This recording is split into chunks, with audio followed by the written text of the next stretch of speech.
So, here we are at long last. Wait, Finally. are you recording on your phone? Yes, I am. Very good.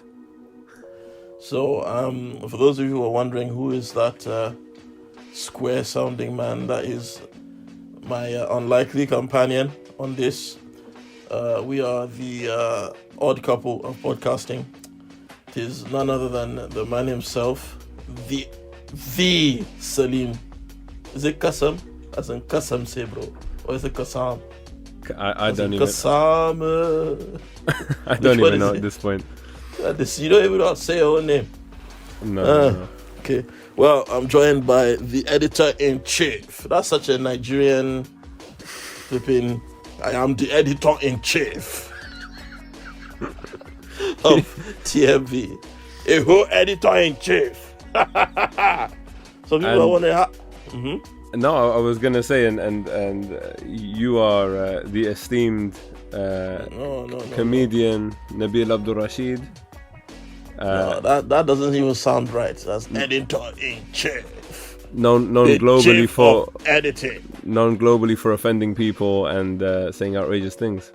Only known as such by snowflakes of the brown variety. Everyone else just knows me as a half decent stand-up comic with fairly refreshing views on world issues. Fairly refreshing. Nice. Right? But people who live in Whitechapel and are members of groups full of people who live in Whitechapel. Anyway, so let's those guys. Let's move on to the actual podcast itself. So this is so the. I am not. Okay, go on. You go for it. Yeah, thank you for giving me a chance to introduce the podcast. It's so kind of you. This is I am not your Bilal because I'm not. Some of you are like, no, how dare he? Yeah, it's you find a lot of the time when you're a black man in Muslim spaces, people expect you to be happy with being the token person of your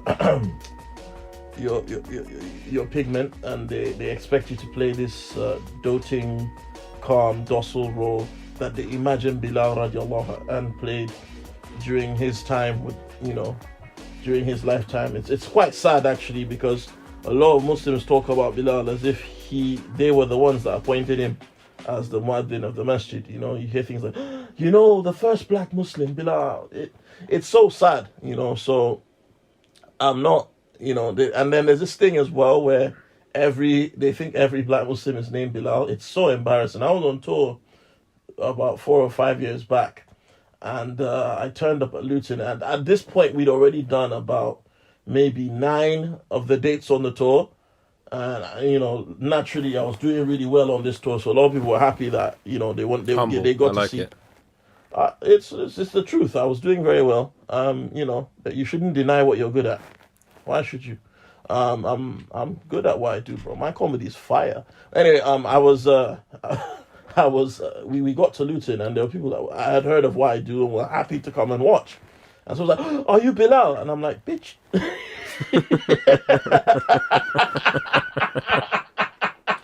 And that's where the idea of this podcast first came up, because I'm not your Bilal. I'm not. Well, like, another one they do is like when you say something and they're not happy with you, like, why can't you be more like? And then they find some next black, often a revert, that fulfills every stereotype that they like. Mashallah, he took shahada in prison. He doesn't ask for equality. Just give him biryani and he's happy. And he raps and he does nasheeds. Every time I tell my events, that's another thing. They always think that I'm there to do some hip hop nasheeds, man. It's no disrespect. I think just to fill in the story from my side. So we did a podcast together on the Muslim Vibe. Was it last year? I was invited to come and do nasheeds in it. You were, I thought you were going to drop some nasheeds, but actually we had an hour-long conversation about anti-black racism in the Muslim community. Yeah.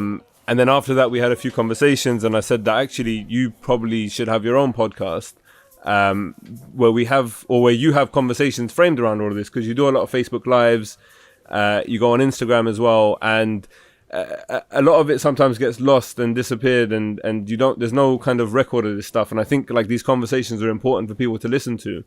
and looking at the kind of landscape of podcasts talking to like a Muslim audience predominantly, there aren't that many centered around race and this kind of discussion. And if they are, then they're run by complete Bilals, you know. But then you kindly joined the Muslim Vibe team and are now a core part of our setup.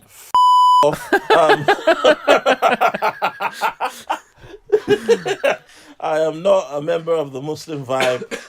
Let's just get that out right now. I have a great deal of respect for what they do. Well, that's nice. And how diverse. You've never said that to me, like to my face. Yeah, well, I have to put it out there. I'm not a fan of most Muslim organizations, especially to do with media, because a lot of it is quite cringe. But you guys, you guys are a standard. There's no, you can hold the torch to the Young Turks in your own way, but at the same time, there's no bias, there's no cultural bias. It's just media run by Muslims, and I like that, Thank you. And it's done that. somewhat professionally, We There's try. There's a couple members of your team that, Anyway, let me not. Let me not even start. So I think also just to add a little bit more context, so after we did the episode last year, we had these conversations. We actually sat down, we recorded a couple of episodes, and then for various reasons there were just a bunch of delays and we weren't able to release the stuff. And then coronavirus struck. Coronavirus. Coronavirus. And it's alongside all of the memes and all the fun, it's just meant that a lot of people are kind of sat at home with a lot of free time, and we thought now would be a good time to at least start dropping some content for people to keep busy, to keep entertained, but also informed, I think, and so that we can actually start this conversation. So I think it makes sense probably to start off by talking about the current coronavirus, the current global pandemic. Interestingly, from my perspective, I think for people that keep up with your personal social media, you've been kind of raising the alarm about this and talking about being prepared for this actually for years, arguably for years before all of this. Look how long Rasta tell you no. And there was one particular thing that you mentioned. I remember very recently you were talking about how NHS staff should hide their ID badges when on the street because soon they're going to be attacked. And then I think a few days later you were able to post an article out of exactly that happening. Yeah, and just yesterday an NHS member got brutally beaten, right? And it actually upsets me that I'm right about stuff like this. Yeah. And it's not because I'm intelligent or whatever, it's because I study trends. I like, anyone that knows me personally knows I love to study history and human behavior and sociology. Human beings are very predictable. Societies are very, very predictable, especially when we congregate in groups. There is nothing more easy. And remember what I do, stand-up also has to do with predicting the masses, right? And what would, how they react to certain things. It's something I do. And I knew it. I just knew it. And there's so much other stuff that's going to happen that people still haven't thought of or prepared for.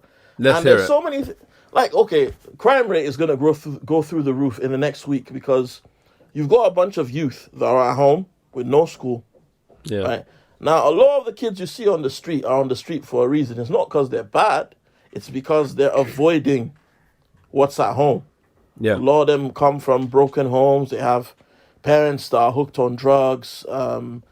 There's all kinds of abuse. Same thing with a lot of women, and I pray that, these women are safe and sound. But the reality is a lot of these women in abusive relationships will not be at this time because they've been delivered to the hands of their tormentors, right? School and work are an outlet, and also institutes of religion.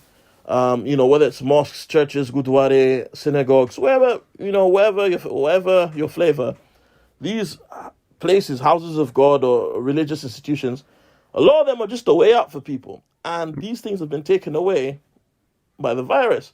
What we're going to see is a lot of it's going to spill out onto the street. It's not like there's police patrolling. I mean, there are in some key areas, but generally there's a shortage of police. A lot of young people out and about. Think about all the young people that are in care. Foster homes, APs and things like that. They're going to be walking around. Kids that should have been doing community service, they're going to be walking around. And there's not a lot of police to control them. Shops are closed, but some shops might still have stock inside them. What do you think is going to happen? Abundance of drugs and alcohol. It's going to go mad. It really is. And it's still sunny on some days as well. You know how kids can't act in the summer, man. It's not summer, but to them it is. Oh, it's sad, but like if we scale everything back to the beginning, you made a good point. I have been warning about stuff like this for years, in terms of how we prepare, right down to shopping, down to things like shopping. I don't know, how are things in your area, in your neck of the woods? So generally is kind of okay. I think what I've seen that's been very interesting is that a lot of people in the UK have kind of changed their very nature. So right now I'm trying to go for a run every day or for a walk with my family and whatever else. And it's weird because previously everyone would kind of keep their head down and avoid eye contact and avoid you at all costs. Whereas at least in my area, what I'm seeing is that people are physically avoiding you. They'll make like a 2-meter arch around you, but they're waving and saying hello and how's it going. And I don't know, but we're seeing, look, if we go back to the beginning of the whole crisis in the UK, the toilet roll issue was very indicative of people's like innate nature. Do you know what I mean? And it's scary to think that it just takes for a little bit of fear for people to suddenly just like snap and become animals. And I don't know. What I've been saying all along. Yeah. I think the thing is, I come from a perspective. Sorry, so I come from a perspective where I always kind of try and see the good in people and think of the best of society and humanity and whatever else. So you're naive. But it looks like I'm naive, if I'm honest, because you're right. As soon as yeah. Let me tell you something, brother. There's 2 things you're going to notice now more so than ever. 2 things. 1, people are greedy. 2, people are dumb. Those are 2 things you're going to notice now. So I go in to do like my shopping and get bits and pieces, whatever I don't have when it runs out. And like all the hand sanitizer and spray and stuff are gone. But there's still vinegar, salt, lime and lemon. So it's like these people are so scared that they're going to die, but they haven't even done the basic research to realize that, they could probably make more effective sanitizing liquids with the 3 things I just named than what's on the stores. That's what's on the shop floors. Then, like, I remember I used to put up stories and tell people, look, always prepare for an emergency. And they would say things like, oh, well, if I call the police, when something goes wrong, I can call the police and they'll be there. What they don't understand is the police are human beings. They have a finite number and they have to prioritize. They're being called to stand guard in different places. Politicians are probably under all kinds of duress right now. There's so much stuff going on. They're not going to drive down to come and stop you from getting beaten up by somebody who wants your toilet roll. They'll come afterwards, right? You work in a shopping center. You work at a supermarket. You're there as it's happening. You need to be able to help yourself if you've been injured. You need to be able to help people. And the fact that people only now know that it's good to buy in bulk, I'm telling you, most Africans are looking at this and laughing.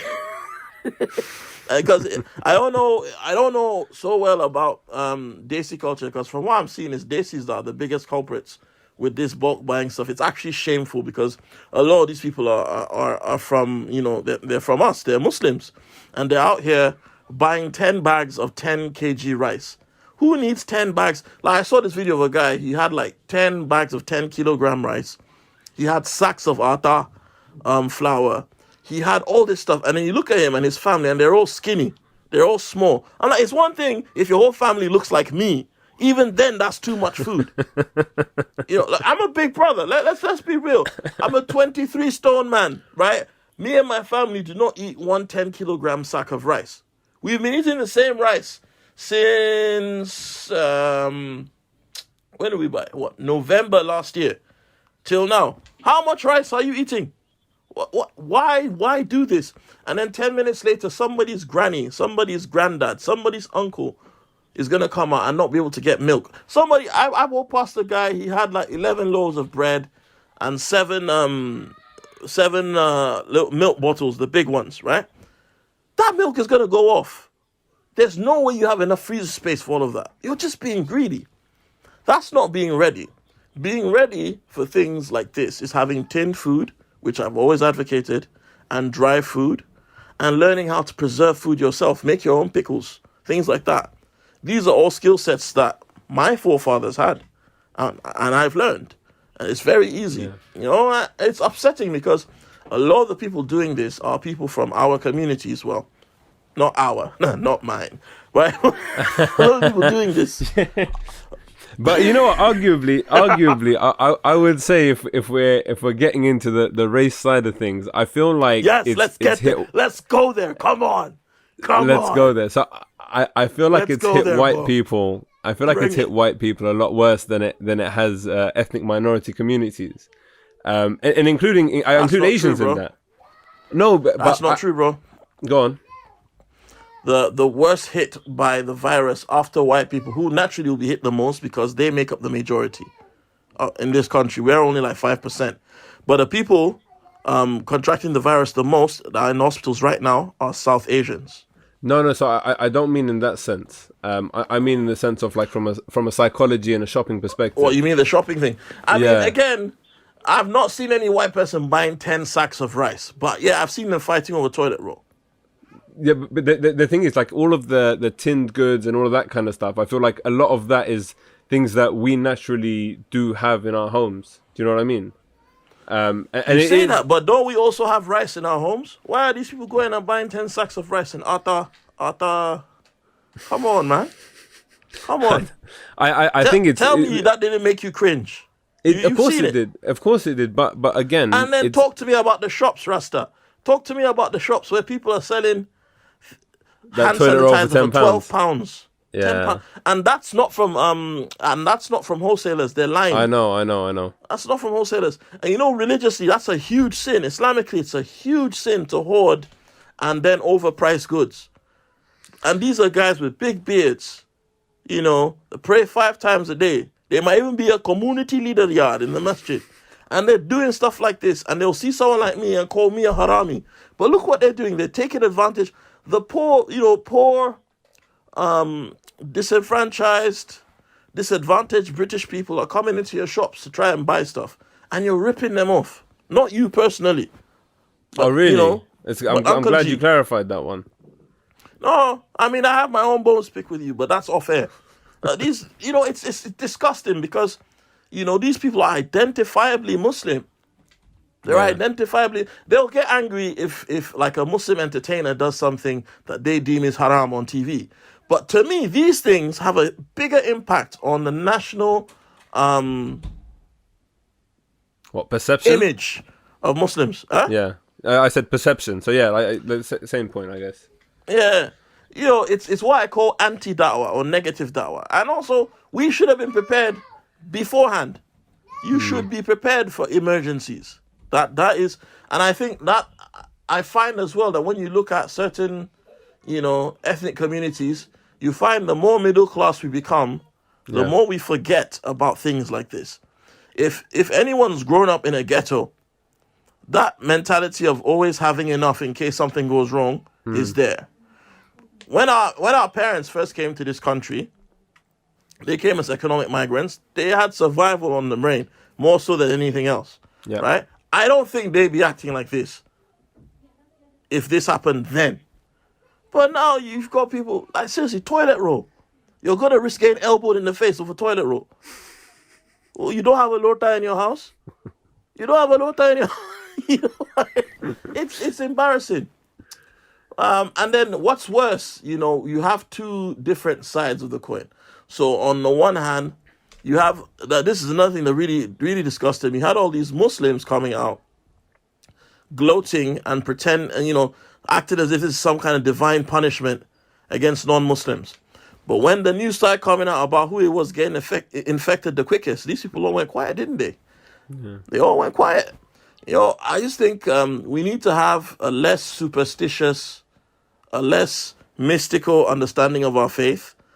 Like the fact that some mosques refuse to close down Yeah, until that really annoyed. Well, I couldn't believe it. Like funny enough, my local mosque we closed I think like a week and a half before anyone else, and the flack we got from the community was crazy. It was like, how can you close? Some of the elderly, this is the only place they've got to go to. they can stay at home and play with their grandchildren. And I literally remember asking one brother, I was like, okay, look, if the mosque stays open and we advise elderly people to stay at home, but then they won't do that because obviously they want to come to the mosque, that's their place to go to. No one can tell them what to do. He was like, oh, but then it's on them. I was like, I'd call them stupid. Of course, like as in how can you facilitate that? Like these people are idiots if they're willing to risk their health over this. And I think we have to call it what it is. And if people don't take it seriously, we have to do it on their behalf. But you know what else people don't think about? Right? So I'll give you a very personal example to me. My father is 76 years old. We had to call him the day Boris made his announcement. We called him. He was at the airport in Abuja. And we had to tell him, you cannot come. To this day, my father sometimes still goes in and does work with the NHS just to feel young. He's a medical doctor, and he loves his work. We've got a hospital out in Nigeria. We don't have an NHS in Nigeria, so my dad comes here, does research, buys medicine, buys equipment, takes it back to his hospital. He treats the poor for free. Wow. Right? And he still does this. In fact, fun fact, the different wings in the hospital, Nabil wing is where they treat children. That's because I'm the youngest in my family. That's very nice. Yeah. Now, my father was still thinking he's going to come here and he's going to help because the NHS needs doctors at 76. These idiots going out and getting themselves infected unnecessarily, my father would probably have gotten infected because he's got heart issues. We're all asthmatic in my family. My father was going to come down here and risk his life to save somebody's idiot dad who just wants to go out because he's bored when there's a disease that targets the elderly. Doctors are dying, and this is something that comes close to my heart because half my family from my father's side are all doctors. Doctors are getting infected and dying. And when they get infected, it hits them worse. Why? A lot of them are working endlessly, right, tirelessly in those hospitals. And we all know that time without rest kills your immune system. Yeah. So, and then they're in constant contact with the virus. The masks that they're wearing don't do anything. You need a special mask. These masks that they're wearing are supposed to stop blood splattering on you. Unless they're wearing hazmat suits, which a lot of NHS staff do not have, they are being directly infected by people going in. And now I'm not saying that the people who are infected are bad, but what I'm saying is if you own a mosque, if you run a mosque and 4,000 people come in there a week, rough estimate, right? And out of those 4,000, maybe you now have 1,500 infected, and they're from the same local area, and that area happens to be near a hospital. My relative that works in a hospital is now in further danger because of you. People keep on thinking about, but I'm fine. Yeah, like with me, look, man, most likely, inshallah, I will not be infected. Most likely. Even though I have asthma and stuff, my immune system is strong. I take a lot of vitamins. We eat nothing but fresh food in this house. But still, I don't want to risk. I might be a carrier. I don't want to go out and infect someone's dad. But Muslims don't even learn facts. We just think, there's some magic force field outside the mosque. And, even if you're infected, the corona will wait for you outside politely. And then when you go back outside, it'll reinfect you. Yeah. There's this disdain for fact and information. And a lot of African parents are similar I don't know if you heard me complain about WhatsApp. They send out the stupid messages like, if you drink lemon, it will kill the it will kill the corona. If you drink lemon with chili pepper, correct pili pili. But they still, the thing is, with us, we still won't go out. And then there's a lot of things like, we're not a hugging culture. Nigerians, we don't really hug and sit close to each other and whatnot. But you look at, for example, the Italians, they have a culture where families mix and they spread. and they it's a beautiful culture, but unfortunately they weren't given the right information on time, and there wasn't a lockdown. Look what happened. Now in I think it's Sweden, the people suffering the most are the Somali community. Why? Because they mix. They go out. There's like maybe 3 generations under the same roof. Yeah. It's dangerous. It's very dangerous. And the people who are in the community in these masjids should be educated enough to know that our community has a high risk factor for this. But they don't care. They just say, I can't close the masjid. How am I going to get contributions? So the thing is, we've been quite lucky. Like as I said, my local mosque, the committee itself has like 3 doctors on it. Beautiful. And the thing is, so they've been leading, and we've got a team. We've literally formed like a COVID task force, like literally weeks ago, and they've been leading up the response to all of this. And that, to be honest, that's the way it should be done, right? And again, let the doctors lead on this. Let people who work for the NHS, let people who understand healthcare, rather than someone who's like, oh no, but Allah is the cure. Like, what does that even mean? If you pray your namaz, bro, if you pray namaz, okay, tu chup karo, okay, beta, you listen what I said. I caught so much heat when I said, and again, you could probably find this if you have the time. I've actually said the committee of a masjid should only have people with useful functional skills at its head. You should have a doctor there. You should have a lawyer there. You should have, sorry, I just got a phone call. You should have doctors. You should have lawyers. You should have security personnel. People who know, I mean, even somebody who works within the police that's down, you might as well have them, because you're already going to have police officers coming in to pray. That's a fact. Yeah. So we need to have, the masjid committees cannot just be run by people who are only there because they're Gulfraz's friend and Gazamfar's uncle and Ahmed's this and that. You can't do that. You need to have the most qualified people in different fields. And the same way, I think that even some of our imams that give khutbahs, I think it's not enough now to just be learned in hadith, learned in fiqh, and not have any real world qualifications as well, because these guys come out and give fatwas that are ridiculous. Case in point, I was at the masjid a few months back, and this guy came in and he gave a khutbah, and he basically put down people who save money to give to their children before their wedding. I'm like, what kind of retarded? This guy came out and he said, you don't have to work and save all this money for your children. Your responsibility to them is only while they are young, and once they're grown, they go. And I'm like, what upset me is that this was a Salafi mosque in South London. Now, we know that we're told when you give da'wah, you have to understand the condition of the people you're preaching to, right? Now, no offense, this is actually a compliment.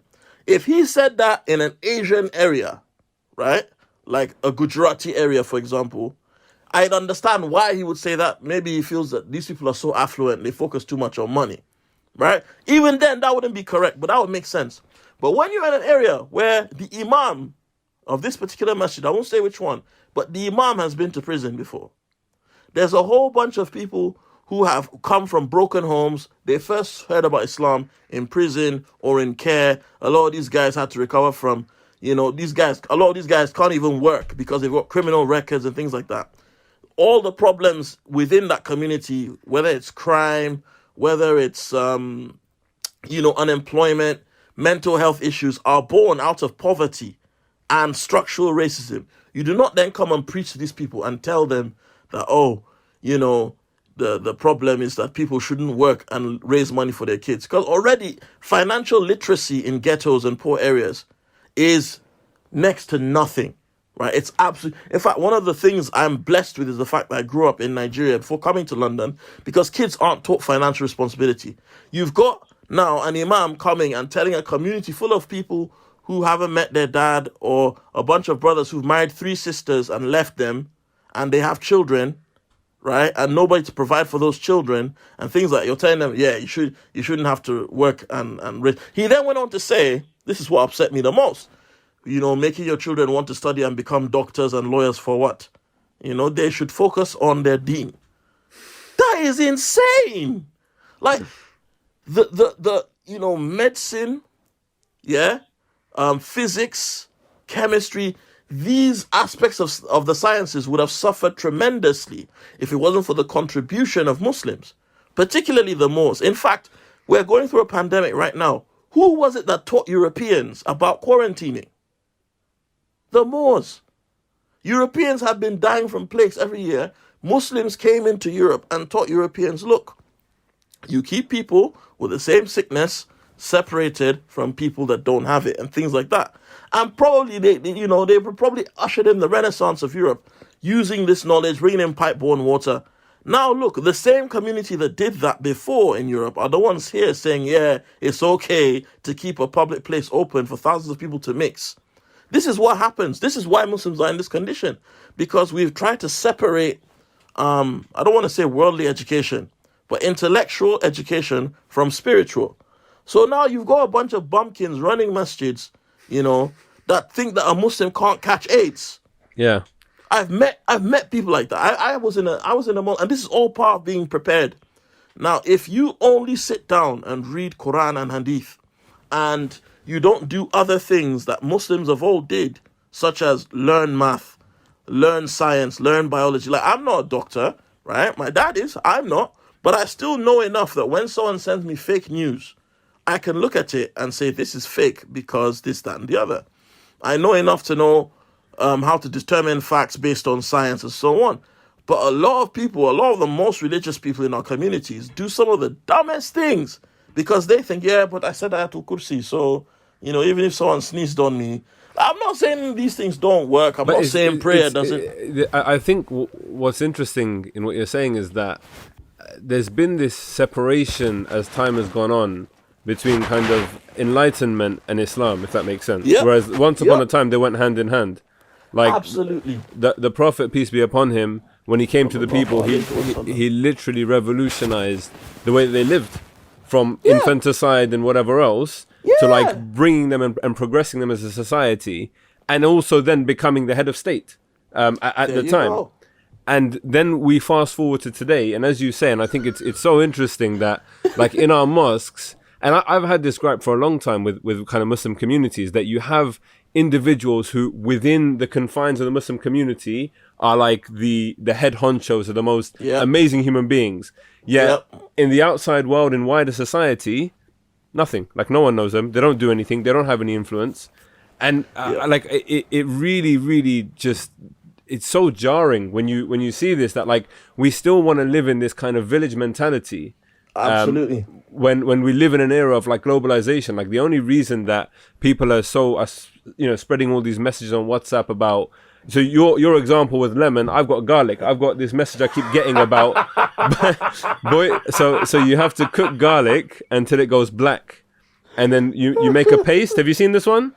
Oh God, no, I haven't. But I feel like, one of your uncles might have started it once upon a time. But if you eat black garlic, it is the best, because black is the strongest. I'm just so happy that for whatever reason, countries like Nigeria have not been hit as badly, right? For whatever reason, I think the weather there makes. I know for a fact that the flu, Nigeria's weather is not conducive for things like the flu and pneumonia. Yeah. Right, you have a flu season here in Europe, so even without COVID-19, people catch the flu around the same time of year every year for a period of about 6 months or whatever. I think if Nigeria was one of those countries where people were prone to having the flu, half our population would be dead right now because of some of the ignorance I'm seeing. Done. I think, to be honest, one of the most entertaining headlines from all of this was when African countries started banning Europeans. Woe, how the mighty have fallen. Woe, how the mighty. I don't gloat to anybody's predicament, but it's funny how in Europe we look down, and I say we very subjectively, we look down on refugees who are fleeing war, bloodshed, militias, sickness, and so on, right? But the moment just the threat of an illness comes along, look how everyone turns to animals. Just go to Lidl. But you know what's funny is the class difference, because so I went to Waitrose 2 days ago to buy some stuff. They were fully stocked. Yeah. Everything was there. Literally everything. Obviously they had imposed some shopping limits and whatnot, But for the most part, everything was there. Now, another thing I found is that, again, particular communities deal with things differently. I'm really impressed by a lot of the Turks. But I guess this is going to sound like a really hot take. It's going to sound really wild, especially because I hate the TV show Ertugrul. Even though I've never watched it, but I hate what a bunch of stands it's turned everyone into. But I think because the Turks had a history of keeping Islam, their faith, as one aspect of their life, but also engaging in the sciences and whatnot, they were allowed to explore their Muslim identity more so than I would say some Desis have. They are able to operate in both religious and worldly circles effectively. So, like, I went to a Turkish butcher's near my house the other day, and the guy was like, okay, brother, everything's in packages. You can only have one of each thing. That way everybody can buy. I mean, why, from looking at me, he thought I'd want more than one is... no, but, like, you could, if you want one box of lamb cutlets, you can have that. One box of ribs, you can have that. One box of chicken, you can have that. But you can't have... Whereas when I went to the Asian butchers, like, there were people in there buying like a whole damn carcass of a lamb and just piling all this meat. And you look at the families, and the kids don't even look like they eat that much. And it just makes you... So I think a lot of the time, hysteria comes when people don't understand what they need and how to prepare. And I think it's important that we discuss the difference between being prepared and being paranoid. Because a lot of people will call someone like me paranoid because of the way I live my life, right? But I think you have to understand the percentages of being functional and not being functional. So, like, for example, even with mental health and things like that, some people are eccentric. As long as you can function, your quirks just make you eccentric. Where you become mentally ill or severely mentally ill is when it starts to impact your function. That was the old way they measured it. Obviously, it's different now. So, for example, say there's a road near where you live. And when you cross it, there's a 99% chance that you're going to get hit by a car. You say, okay, what I'm going to do is I'm going to look right and then look left and then go via the zebra crossing.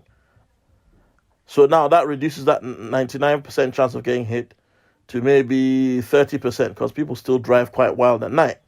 You say, okay, what I'm going to do is I'm going to wear high vis or flash a light from my phone. So what does that do? It now brings it down to maybe a 10 or 15% chance that you're going to get hit with a car. You say, you know what? I'm only going to cross that road at night or when I need to, right? That brings it down to about 6% or 5% chance of you being hit, and so on and so forth. Now, that isn't being paranoid. That's being prepared. Being paranoid is, I'm just not going to cross the road. That way, I have a 0% chance of being hit by the car, but I'm never crossing the road. Now, when you think of it that way, you then look at these people that are buying too much stuff from their local supermarket, like a Tesco Express down the road from my house. They don't understand that if you take all the disinfectant from your local Tesco, if you buy all of it, you buy like 10 packets of it or whatever, and all the eggs and all the food, what you've done is you've deprived everyone living around you of disinfectant, which means your chances of being infected just went up because they can't clean themselves properly. They can't eat properly. They're more likely to fall sick. You've just helped the virus spread because you weren't prepared. Now, if you were someone that was already in the habit of, say, rationing, buying 2 of everything or 3 of everything, even before there was ever a crisis, you'd be prepared. So eventually, when what you have finishes, you only need to buy 2 more or 3 more, as opposed to buying 20. And if you're somebody that has that much money to buy 20, why not buy and then distribute among your neighbors instead of stockpiling it in your house? That way tomorrow, when they have something, they'll give it to you. Everybody, not just Muslims, everyone. We need to stop living with a false sense of security that everything is going to be okay and we don't need to have any skills or common sense when it comes to survival. And, we have no excuse. Ignorance is not an excuse anymore because the whole world is at your fingertips now. You've got a magic device that can give you information on all sorts of stuff. Learn to treat wounds, learn to help with broken limbs, learn these things. Learn where your local depots are for certain types of, like I found out where the wholesalers branched in Croydon are based, and I can go and get food directly from there if, things go bad. Learn basic safety for yourself and your family. And always have not a skeptic's mindset, but try and take everything with a pinch of salt that you see on social media, because if you accept everything you read and hear in your WhatsApp groups, on your Facebook timelines as gospel, you will negatively impact your mental health, which will make you less functional for your family. Yeah. Also, learn basic skills. Learn how to cook. Learn how to clean. Not just learn to clean yourself properly. Make sure that you're 100% hygienic. You've seen what's happening. I had to stick it on some guy just before the COVID thing, because he peed and then just gonna walk out. I was like, bro, come back here. You're not gonna wash your hands. Oh, it doesn't matter. I'm like, no, you need to wash your hands. You might touch a machine that I'm touching. you told a random guy in a random toilet that. In the gym. Yeah, I made him wash his hands. I don't know what machine. Supposing he's doing chest, right? And he goes and he hits the bench press. And afterwards, I decide to do bench press too. And I've got next man's pee hands. Nah, man. Nah. I know business. That's how these things spread. I wonder what happened to him. But generally, I think it's important these things are done. I wash my hands every time when I come back home from outside, regardless of where I've been. Yeah. I always wash. It's my habit. I wash my hands. I wash my face, my head, every time when I come back from being outside, because I don't know what's been on me. I don't know what's on my jacket. So my jacket will not make it into the further part of my house. It's on the coat hanger near the door. I don't bring it all the way into the house. And a lot of these habits, our deen, our religion actually kind of supports that, as far as what foot you step out with. And we are given the mentality that when you go outside, there's dirt. There is dirt. We have to be conscious of that. We're also told not to hang around in public places unless we have something to do. We're not supposed to just, so you see going to shisha places and sitting down, and so, you don't know who's been on that seat before you.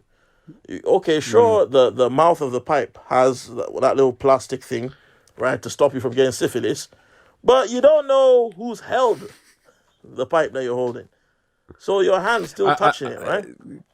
Coming back to kind of Islamic principles on this, I think there's, another notion of, for example, not spending longer than you need to on the toilet. And it's little things like that, because obviously there's added bacteria in that area and whatever else. Mm-hmm. And whilst I think as a Muslim principle, or Muslims will kind of live by this, whether consciously or subconsciously, but it's at times like right now, when we're facing a pandemic like this, that suddenly you see the innate wisdom in all of these things. And all of the advice the NHS is giving us is basically what we've been told by our parents and by our forefathers and essentially by our religion. Elbows. Yeah, exactly. Wash your feet, wash your head. It's all there, right? Elbows. Oh, I thought that was weird. It's all there. So I just hope that once this is all over, we can look back at it. Yeah. And, my prayers and thoughts go out to those people who have lost family members. It's a horrible, horrible time to live through. And I think we should all understand that those faces that we're seeing in these reports are actual people. It's not just, I like a good conspiracy theory as much as the next man, but there's a time for that. People are dying, whether it's whether people want to agree that there's a real virus or not, whether people are dying, and it's our responsibility to make sure that we keep ourselves clean and safe and not harm other people. 100%. I think personally, it's really hit home in that, I don't know if you saw a couple of days ago, the first hospital in London to be overrun was Northwick Park Hospital. With COVID cases, and they had they had to declare an emergency situation. That's my local hospital. So I'm already thinking that, like you said, we're in the local area, which means there are going to be doctors, there are going to be patients, visitors that are going in and out of that place in my local area, which means actually the whole of Harrow becomes a bit of a hotbed and a potential at-risk area. Alongside that, from my sort of local mosque community, I know various people that have been admitted to hospital, some in critical condition, some have unfortunately passed away. And I think a lot of people now will start seeing more and more on their social media timelines, friends Wow. and friends of friends and random people now posting about losing family members. And it's not a joke. Like you said, I mean, we Family can members, yeah. it's Not no it's joke, quite, and man. it's heartbreaking. And I think what people don't necessarily also appreciate is the circumstances that if a family member contracts coronavirus, is admitted and unfortunately passes away, imagine his immediate family must self-quarantine, cannot attend the funeral, cannot see their family member ever again. And like it's heartbreaking, grief The and body loss might get and the loss. incinerated. The thing is that the loss of a family member in itself is hard enough. Horrible. And like, the funeral process that we have, and like, people will often look at the face one last time before it's put in the ground, at least be able to witness it being put in the ground, the body being put in the ground. People can't even have that anymore. The immediate family. So it's heartbreaking. And, as I said, I personally know people that have lost family members. And it's crazy to think. But I think, ultimately, when we kind of zoom out a little bit and we look at this pandemic, I feel like it definitely has been a wake-up call to everybody in terms of, coming back to what we discussed, like with regards to preparing and making sure that you're thinking about survival. And it sounds weird because we take this stuff for granted. We literally take survival for granted. You mentioned Exactly. and like you look at the crime situation, and obviously you're kind of foreseeing an increase in crime and whatever else. But like we just close our front door in the morning. We don't really think about this, but now it's at the forefront of Exactly. everyone's minds. Yeah. And I feel like, even things like finances we take for granted. I've always advised people, put a certain percentage of what you earn in an account that you don't touch, right? Put a certain every single month without fail. And, even if you do it for a year or 2 years, don't even look at the account, right? If you've got online banking on your phone, make sure this is with a bank that you don't have the app for on your phone. And you just keep putting that money in. When times like this come, if you've been doing that for, say, 2-3 years, you might have a couple months of money to live off. You might have a couple months of money to live off, and this doesn't affect you. But when I tell people stuff like this, do they listen? The thing is, everyone assumes there's so much security in their job, in their life and everything. And the thing is now, like, you don't even need to say, I told you so to people. Because there are people who have lost their jobs. There are, businesses that have completely gone under and had to close. New Look. Look at that. New Look is a big boy retail gone. And if they're not gone yet, they're going to go. Peak times. And yeah, so I think finding ways to have residual income, finding ways to save, cutting out stupid habits or stupid luxuries that we have, or at least cutting down on them. These things are all very, and also I've been telling people to shop online for years. Just go online, buy stuff, keep it. Go online, buy stuff, keep. Nobody listened. I had actually ordered my Tesco shop 2 weeks before this quarantine from Bojo, right? So I wasn't even worried, even though we already had stuff at home. The little bits and pieces, shopping online, and then also try and predict trends. So like I know Waitrose now will soon get burnt. People will find out about Waitrose and start going there, right? That's a big game I'm giving people. But then there's always that random African shop or that random Sri Lankan shop that is on my go-to is those independent stores. Like all the Iraqi shops in my area, like they're still fine. They're living their best life. No one's really raided them yet. Yeah. So right now I hit the Turkish place. Then I've got a Turkish place and a Ghanaian place that I go to buy most of the stuff that I need.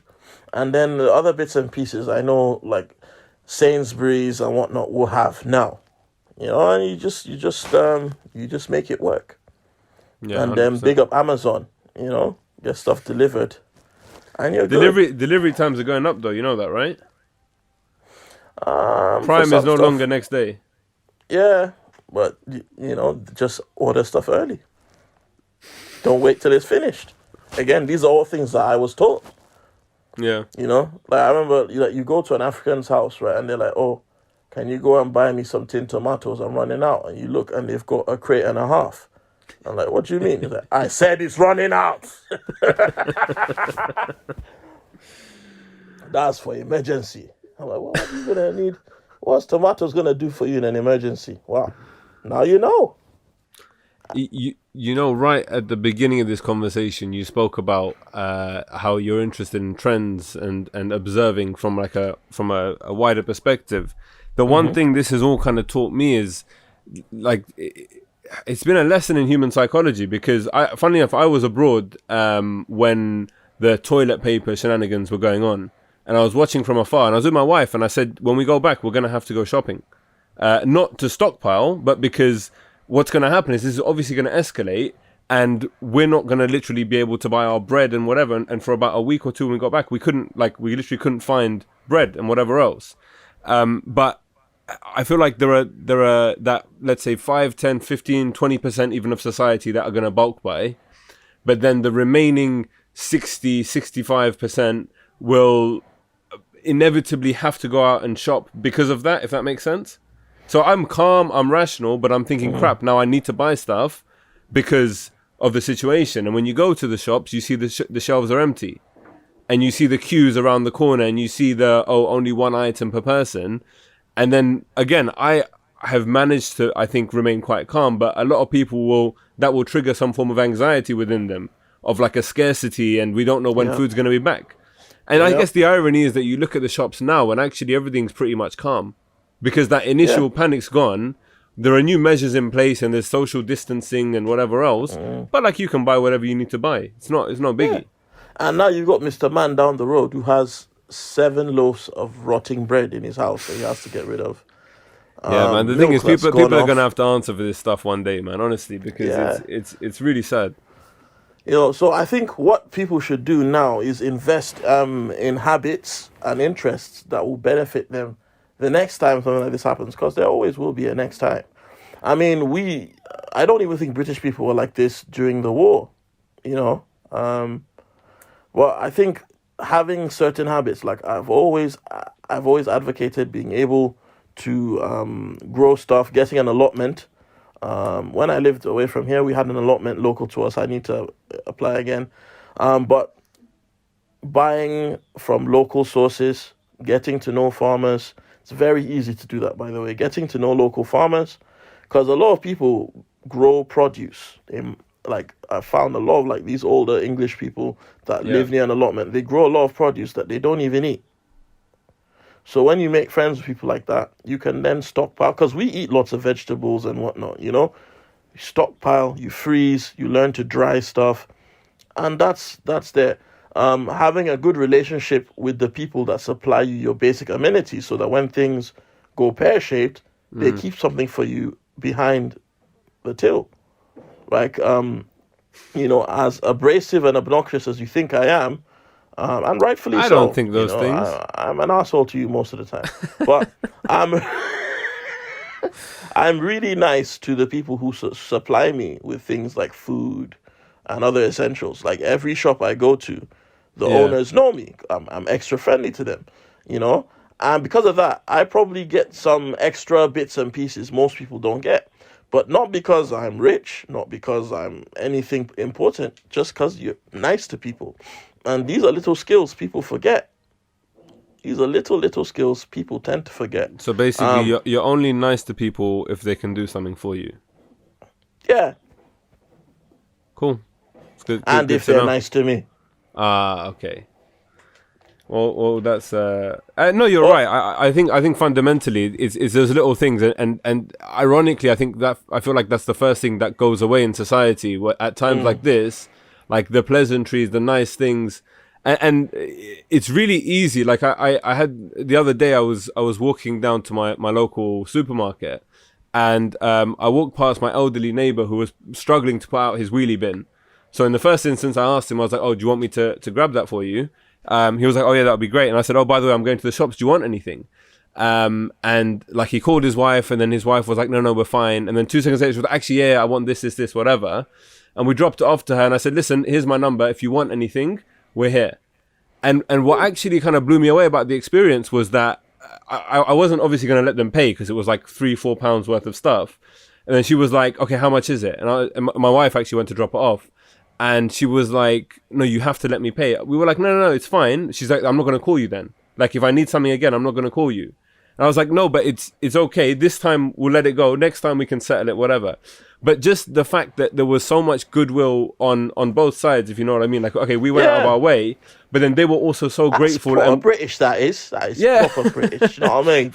Real Britannia, mate. Real but you Britannia. don't get these kind of experiences, and I think like there's so much good that we can see in what's happening. Like even the clapping for the NHS thing that happened last week, Which was really stupid.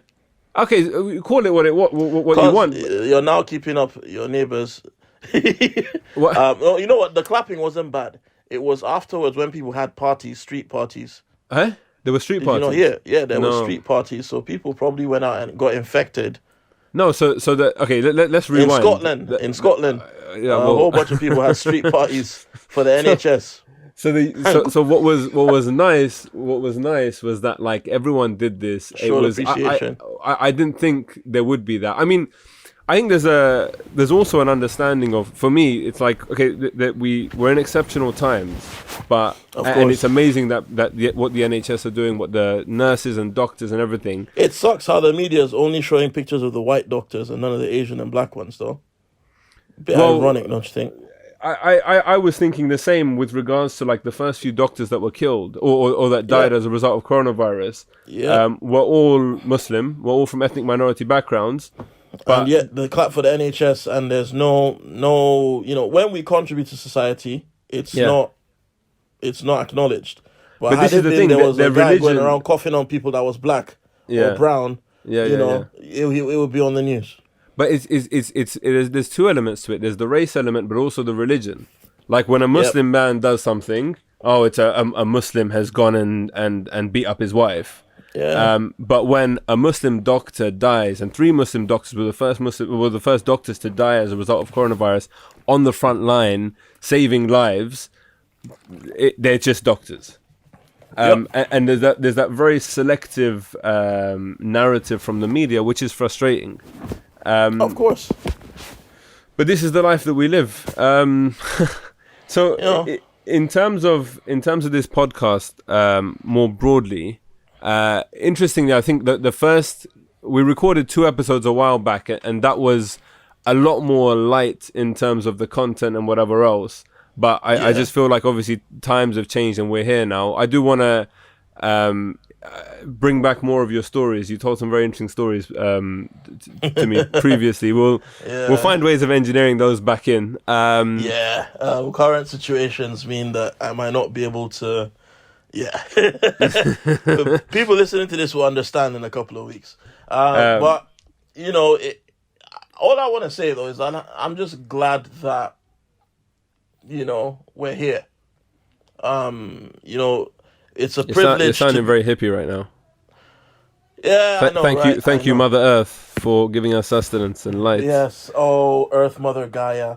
I think I'm just, we need to, I was talking to my older brother, he was just saying, look, this is time that we won't get back. A lot of us, I mean, for example, like I don't work a regular 9 to 5, right? So I get to spend a lot of time with my kids, but I'm spending even more with them now.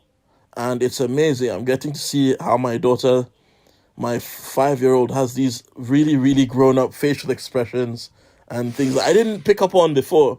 Or, how, like my other one isn't even 2 yet and she's already speaking in complete sentences, even though she's saying absolute bollocks, but she's speaking in, I'm not going to lie, she is quite coherent for a child that's not 2. She could tell me stuff, Daddy, I'm tired, Daddy, I want this, I want that. And I'm appreciating that stuff more. I'm watching old box sets now with my missus that we wouldn't have had the chance to watch. What are you watching, out of curiosity? So revisiting Buffy the Vampire Slayer, that might have been before your time because No, you're a no, I know youth. Buffy, but that's just complete trash. But we'll move on. What Yeah, else? maybe you're too young to appreciate it. You know. Don't forget, I'm a good 7 years older than you. You know, you're still a little youth. Also, like it's just the time to relax. I mean, I know not everyone. You know, I know there's some level of privilege involved in that because some people live hand to mouth, and this is tough. And again, I appreciate that I'm not one of those people. Mm. I appreciate that. Like right now, I know where my next meal is coming from. Um, we, you know, there's so many ways we can use this time. And this will pass like many things, but I'm just happy that a lot of the knowledge that I was given by wiser people than myself has come in handy in these times. Because again, this just proves to me that, despite all the things I do wrong, I am right about certain stuff. And I hope that people start to listen. I remember the status I put up talking about NHS stuff, be careful, blah, blah. Someone in the NHS was saying, yeah, well, our team hasn't gotten back to us, so blah, blah, blah. And I was like, just shut up and take the advice. If it hasn't happened to you, say Alhamdulillah and keep it moving. Not every time be Yeah. contrarian, right? And 2 days later, links get posted underneath. And I keep telling people as well, like, you need to do whatever you can to secure your home. Remember to lock your doors. Remember to, keep, put something extra on your doors. If there's an extra latch, do that.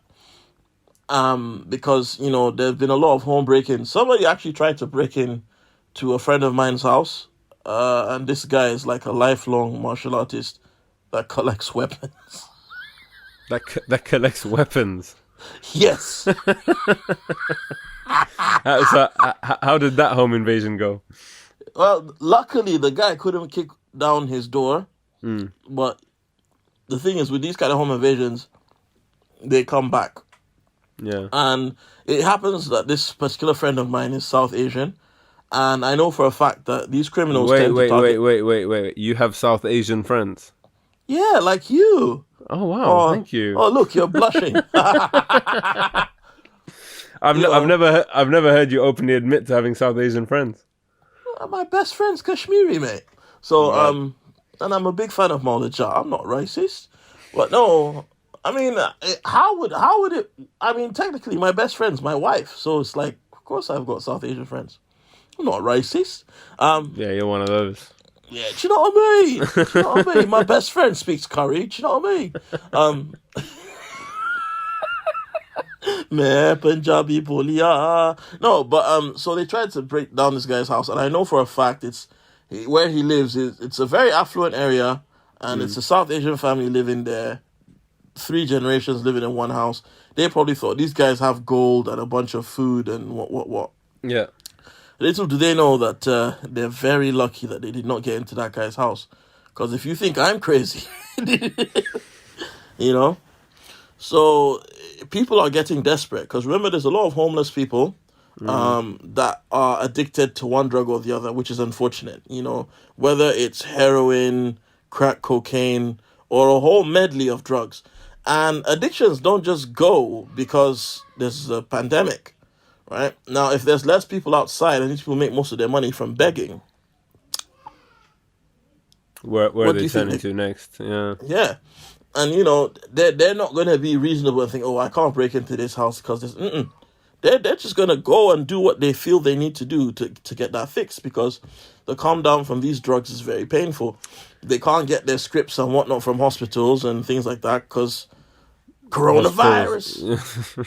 So I think what's crazy about this whole situation is how overnight literally the dynamics of the world have changed, and like you said, there's that appreciation I think that some people have now for spending time at home, and I'm watching Lost at the moment. I've never seen Lost before. Yeah, that was a good show. That was like when I was in college, bro. Yeah, so I'm still on season 1, and just like me and my wife will watch an episode or 2 every night, and it's nice for me having like a very, very set routine every day.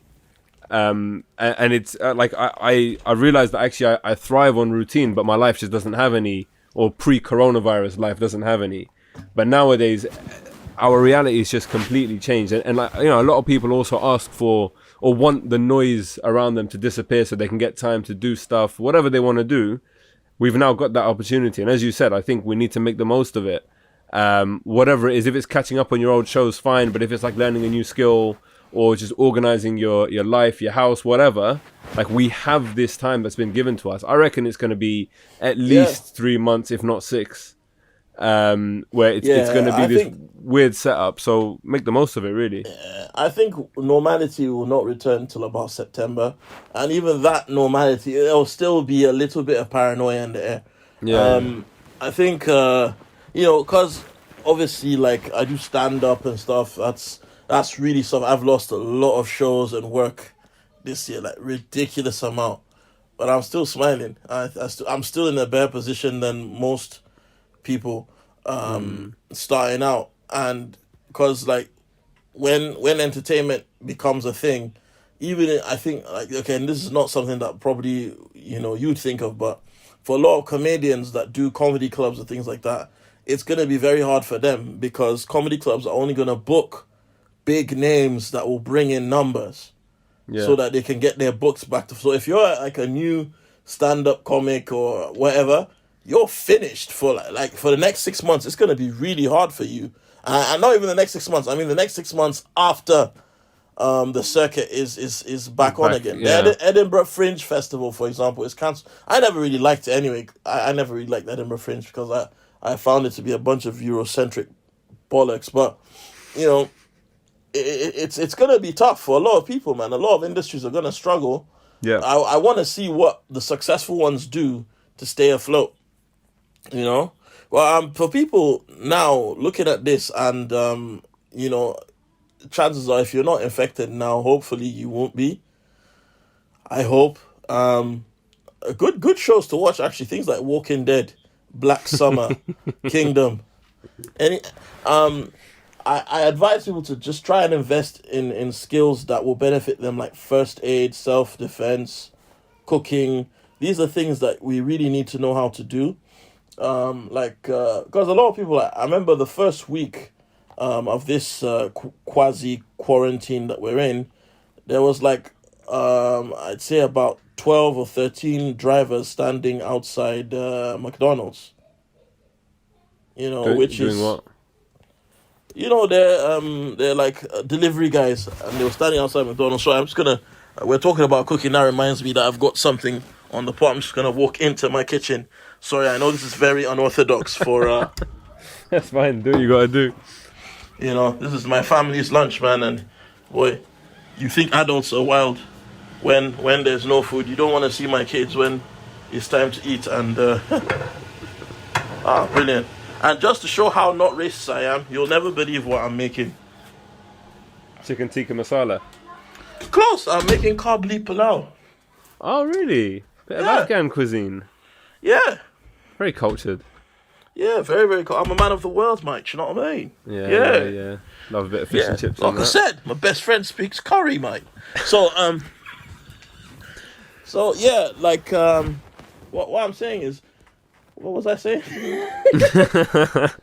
a lot of skills will benefit us that we don't have. Yeah, and we've actually, funny enough, we've started a little.